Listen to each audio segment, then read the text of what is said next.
So today we're doing an installation. We had two systems here, and the original call was just to replace an air conditioner for the upstairs. When I walked in, there was a teeny air conditioner and then a very large air conditioner. And the teeny air conditioner, turns out it was for the basement and main floor.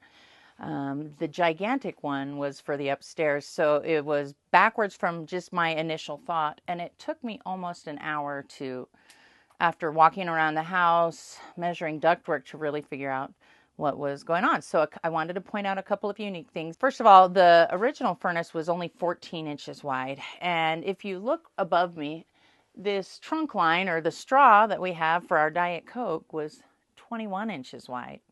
So imagine a coffee straw, like trying to fill this giant trunk line with just a coffee straw. So we had no chance at success to begin with. So my final recommendation was, as a friend or family, I would recommend replacing the whole system and redoing just a portion of the ductwork to give us a better chance at success. So we removed the furnace, and the new furnace will be 17.5 inches wide, not 14. But then we're going to build, I call it a funnel, to the main trunk line, so we can maximize that 20 inches across.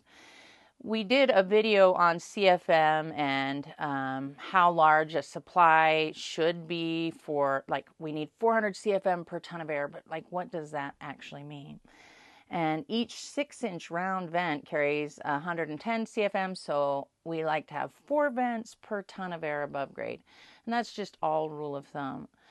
Well, this trunk line, when you measure it out with a duct calculator, gave me enough for over 1,000 CFM, but the 14 inches was less than 2-ton capacity. So ideally, we're going to transition the ductwork and we're putting the furnace up on a base to get even better airflow. So something else that I also noticed, when I was counting vents, there were only 5 supply vents in the house, and my initial knee jerk was, oh my heck, what are we going to do?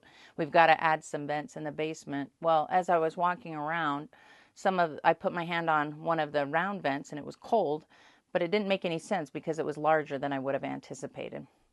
Turns out that supply vent was 8 inches and not 6 inches, which gives me almost 200 CFM per supply vent. So I no longer need 8 vents for a 2-ton or 12 for a 3-ton.